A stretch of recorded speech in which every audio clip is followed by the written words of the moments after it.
everyone and welcome to another episode of Rift News, the show you are most likely going to watch because the Overwatch beta is over and now we're back to good old Riot games. After quite a bit of content drought, things are finally picking up speed again. And now we actually have something to talk about for every game, but as always, let's start with what is happening in League.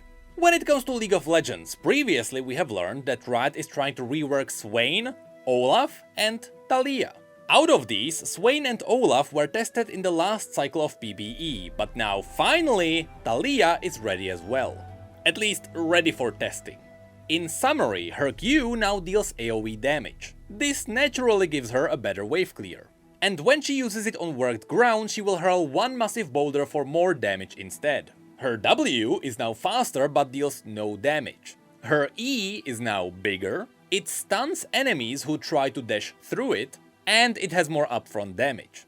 And to top it off, she gets a dash when she's dismounting her ultimate. This is quite a bit of quality of life changes that should make her less complex and more button mashy. You know, suitable for your average player. Speaking of average players, there is also a mini upgrade for Pyke. Whenever he now executes a unit with either his ultimate or a support item, he will now gain bonus damage on his ultimate. This bonus damage stacks infinitely. So overall, even though it is a tiny change, it is actually a massive buff for support Pyke. Actually, that buff was a little bit too strong and it was reverted after an entire 1 day. His new passive makes him able to execute minions and wards whenever an ally is nearby, which will give them the gold. So he has a built-in lesser version of the support item. But now, let's get into the meat of League of Legends. Skins. 2 weeks ago, the art for the new EDG champion skins was revealed, and now it is finally on PBE. As always, the champions for the skins were picked by the players themselves. There were some minor restrictions though. And the appearance was also tailored to their wishes, so your feedback is worthless. Anyway, first we got EDG Aphelios. The thematic fits him really well, he actually looks like a Lunari warrior, even though that's exactly what he is. The variety of guns retains their specific visual effects, but it also somehow keeps the draconic visuals. Overall, it's pretty good. Then there is Graves. This one has a pretty awesome draconic cannon. And if you look at his recall, you can see that he actually pulls out Lucian's guns. I assume this has nothing to do with the Sentinels of Light. This is most likely a reference to the player playing Lucian but not being able to pick him. Please let me know below because I actually don't know much about pro players. We then have Viego. A really cool detail in his recall is that it actually shows you the match history of the finals. His blade is definitely unique and it managed to keep the Kamavorian crest. I really like the scales on his shoulders and he has a really cool unleashed form from his ultimate. It's more demonic with longer horns. Next there is probably my favorite, Yuumi. Honestly, she just looks really good. Whoever is modeling Yuumi's skins have to be a cat person because they are really accurate. I love how the spells fit her perfectly, she sits in the cup during her recall, and apparently she resembles the player's real cat. And lastly there is EDG Zoe. Now Zoe was already a Celestial champion, so those new Celestial dragon-like abilities fit her really well. A nice bonus is that it feels totally different from all her other skins. There's just nothing bad to point out here. It's sort of like Dragonmancers, but different. And of course, because all of these skins are technically made for the pro players, the borders are signed by the pro players. However, even with all of these covered, we are still not done with skins. Because next we got a new wave of Highnoon skins. First of all, there is Katarina. Now, even though Katarina does not have a cowboy hat, she does seem to retain her cowboy appearance. Or at the very least, her hairstyle is very unique. But despite being Katarina, I am pleasantly surprised they didn't go with anything overly revealing. She actually does look like a cowboy. Now, while her spell effects are simply really good, technically her daggers are supposed to be guns. She does reveal that in her recall, so with that said, Riot missed an awesome opportunity. Why is she throwing the daggers during her ultimate? Wouldn't it be better if she just shot them? The ultimate might be similar to Samira in that case, but you know, it would look way better. But even with this nitpick, it is a really good skin. Then there is Mordekaiser, also known as the mechanical devil in this universe. He summons a train track in his recall because his mace is actually a train. I have to be honest here, This has to be the best Mordekaiser skin. I just love it all. From his head to his infernal heart to the fact that he has an engine on his shoulder. But above it all, he actually has a skull head in his ultimate.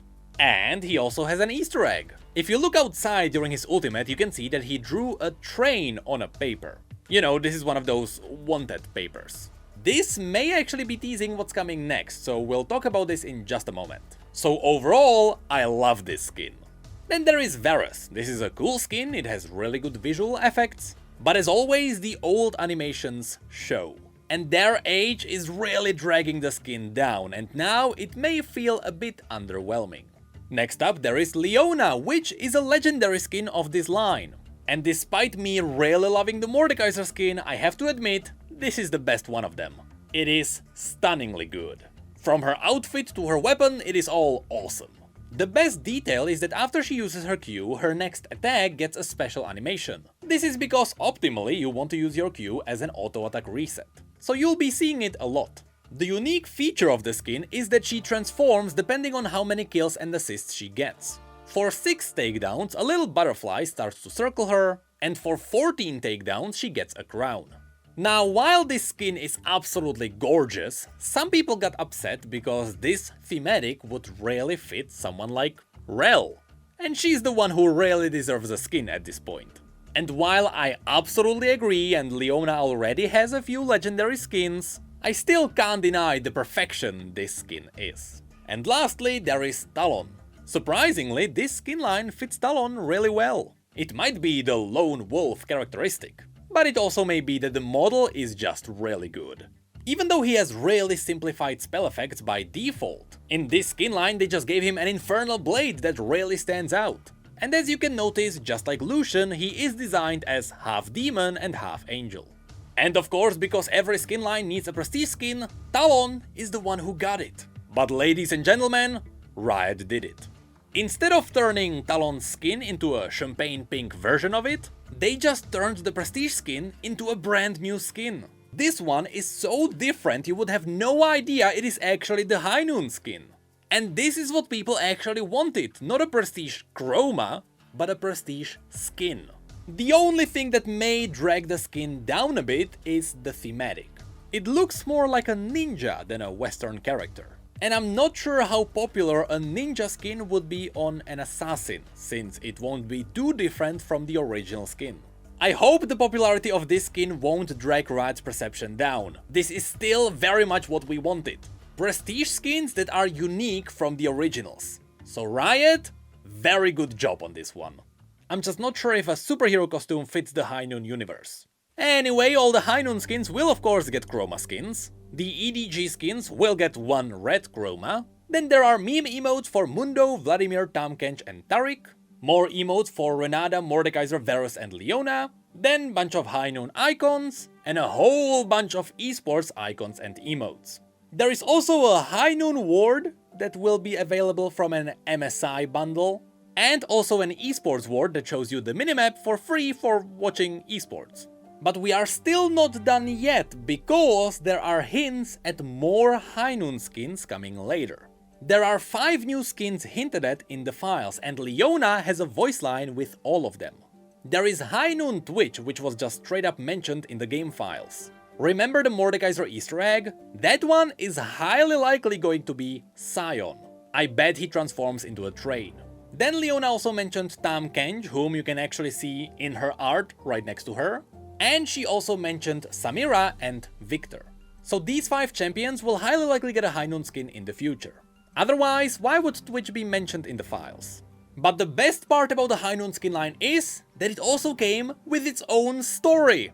Now, while the story is from an alternative universe, which means that it is not canon in the core universe, which is something I mostly don't cover on the channel, these are desperate times, so I might cover it. And when it comes to League, the last thing is that Udyr is a mess. On PBE, they accidentally patched the new Udyr textures onto the old model, and somehow it made it onto the live servers. Yes, this is what Black Belt Udyr looks like. On live servers. I have no idea how this managed to get through, but it is real. But that is it for League, so now on to Legends of Runeterra. There we are celebrating the 2nd anniversary, so for logging into the game for 7 days up until the 12th of May, you will get a free goodie every day. But before we get to those, there is more things to mention. First of all, there are new UI elements which show you who is attacking, who is blocking, and when the round will end. Speaking of which, there is now a new rule. After a player only casts a burst spell during their turn, if they pass, their opponent can immediately end the round. This will prevent people from passing turns, so no more baiting out cards. After this, we also got 3 new cards. There is a Dauntless Vanguard card for Demacia, a Reputation card for Noxus, and a stand swapping card for the Freljord. These also come in with a whole bunch of balance changes. But the most important part is, Bandle Tree is dead. Now onto skins. Vi and Jinx get free arcane skins to celebrate the 2nd anniversary. Be aware, they may contain arcane spoilers. Riot also added in new spell cosmetics for all the previously released skins. This is to make sure they are up to par with the new standards. There is a free emote reflecting a scene from Arcane, a new anniversary chip card back, which also comes in with a new icon, and also a new icon for the Progress Day. But that is it for Legends of Runeterra, so now onto TFT. In TFT, the next patch will start teasing the next set. Players will get an egg on their bench, which will hatch at a random time for all players at the same time, and it will also have the same reward. Reminds you of something? That's right, galaxies. Since this is supposed to be teasing the next set, I wouldn't be surprised if this was a combination of galaxies and the new augments, with the egg representing the new rules that were same for all the players during galaxies. Since galaxies was my 2nd favorite set, I'm really happy with this. Later, it was confirmed that the next set will be called Dragonlands. One more thing to mention, the ruined Pengu, who was data mined even before the Ruination event, has returned. He now has art. Originally we thought that that ruined Pengu was reworked into the new ruined Pengu, but I guess that's not the case. Whatever's happening with the old ruined Pengu, he may be coming back. But that's it for TFT 2, so now onto Wild Rift. Here we have only a couple of things to mention. First of all, Riot is continuing their testing on the Elemental Rift. We also got new skin releases such as the Pajama Party Lux and Ezreal, and Marauders Brand and Graves, but also 2 developers who were previously working on Wild Rift left for a different project. From these 2, it was confirmed that Dragos now joined Project L, the fighting game. And while he confirmed that Project L is still a long way from release, he also said that the team is trying to set up all the positions early in the development. This should eventually help the publishing a lot. But this finally takes us to the end, so now let's talk about Valorant. In Valorant, we got a new Turkish agent called Fade. She is technically the main rival of Cypher, who also decided to join the agents. Her main theme is fear, but she is really just a tracker.